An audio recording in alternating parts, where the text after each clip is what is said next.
যদি আমাদের কোনো বন্ধু অথবা প্রিয় মানুষের জন্মদিন হয় তাহলে তাদের একটা ছবি দিয়ে পোস্ট দিয়ে আমরা জন্মদিনে উইশ করি। এখন কিন্তু চাইলে এই জন্মদিনের উইশটা আরো আকর্ষণীয় করতে আমরা তাদের নামে একটা গান তৈরি করে সেই গানের মাধ্যমে কিন্তু তাদের উইশ করতে পারি। তো আজকের ভিডিওতে আমরা দেখব কিভাবে নাম দিয়ে জন্মদিনের গান তৈরি করা হয়। শুধুমাত্র নামটা লিখে দিলেই হবে, অটোমেটিক কিন্তু গান তৈরি হয়ে যাবে। নাম দিয়ে বার্থডে সং তৈরি করার জন্য আমরা সরাসরি চলে যাব ক্রোম ব্রাউজারে। সার্চ অপশনে লিখব অন হ্যাপি বার্থডে। দেখুন এখানে কিন্তু অলরেডি নিচে এসে গেছে, আমরা এইটার উপরে ক্লিক দেব। এখানে এই যে লিঙ্কটা এসে গেছে, দেখুন ফার্স্টে যে লিঙ্ক অন হ্যাপি বার্থডে। তো এখানে আপনারা লিঙ্কটা ফলো করবেন, এই লিঙ্কের উপরে ক্লিক দিতে হবে।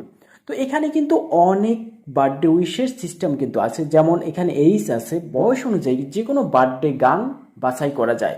দেখুন এখানে আমি একটা বয়স সিলেক্ট করে দিই, যেমন দেখুন 39 বয়সটা আমি সিলেকশন করে দিই।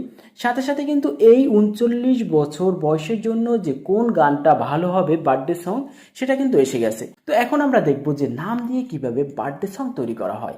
তো এখানে দেখুন যে উপরে আছে ফাইন্ড ইউর নেম। তো আমরা এখানে ক্লিক দেব, ক্লিক দিয়ে আমাদের প্রিয় মানুষের নাম অথবা আমাদের বন্ধুর নামটি এখানে খুব সুন্দরভাবে লিখে দেব। তো আমি এখানে লিখে দিলাম হাবিব। যে কোনো একটা নাম আপনারা লিখে দিবেন।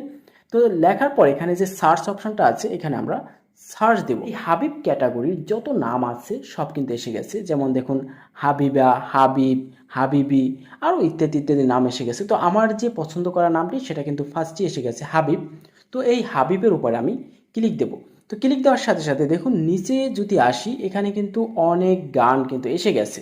তো এখান থেকে যদি আমি একটা গানের উপরে ক্লিক দেই তাহলে সরাসরি ইউটিউবে নিয়ে যাবে এবং ইউটিউব থেকে কিন্তু আমরা এই গানটা দেখতে পারি এবং আমরা চালাতে পারি। কিন্তু আমাদের কাজ হচ্ছে আমরা এখান থেকে গানটি নামাবো, নামিয়ে আমরা ক্যাপকাট দিয়ে এডিট করে গানটাকে আমাদের মতো এডিট করে নেব।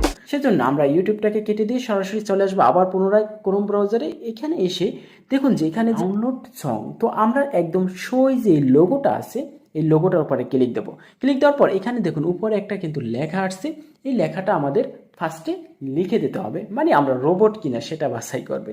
তো লেখার পর এখানে যখন আমরা চেকের উপরে ক্লিক দেব সাথে সাথে কিন্তু উপরে দেখুন ডাউনলোড লেখা আসছে এবং আমাদের এই গানটি কিন্তু ডাউনলোড হয়ে গেছে এবং সরাসরি গ্যালারিতে এসে গেছে। দেখুন ওপেন করলাম, এই গানটি কিন্তু এখন চলতেছে। এখন আমরা চাইলেই কিন্তু এই গানটি ক্যাপকাটে নিয়ে এডিট করে তাদের ছবি বসিয়ে এবং কিছু টেম্পল বসিয়ে আরও সুন্দর করতে পারি। যারা ক্যাপকাটের এডিট জানেন তারা তো বুঝেন যে ক্যাপকাট দিয়ে কত ভিআইপি ধরনের এডিট করা যায়। এখন আমি চলে যাব ক্যাপকাটে। ক্যাপকাটে গিয়ে এখানে যে আমি নিউ প্রজেক্ট নিব, নিউ প্রজেক্ট নিয়ে এখানে বার্থডের দুইটা ছবি আমি সিলেক্ট করব। সিলেক্ট করে দেখব যে আসলে এই মিউজিকটা এখানে আসে কিনা।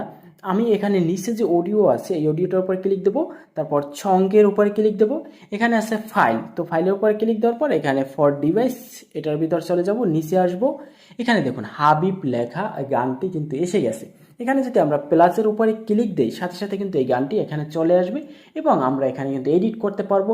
আমাদের গানটি চাইলে কেটে মাঝখান থেকে ফেলে দিতে পারবো, আমাদের পছন্দ অনুযায়ী গানটি রাখতে পারবো। তো যেভাবে ইচ্ছা এভাবে এডিট করে নেবেন ক্যাপকাট থেকে। আর ক্যাপকাট দিয়ে কীভাবে এডিট করা যায় অনেক ভিডিও আছে, আপনারা দেখে নেবেন। এবার এডিট করা হয়ে যাবে, উপরে যে সেভ বাটনটি আছে সেটার উপর ক্লিক দেবেন, সাথে সাথে গ্যালারিতে সেভ হয়ে যাবে।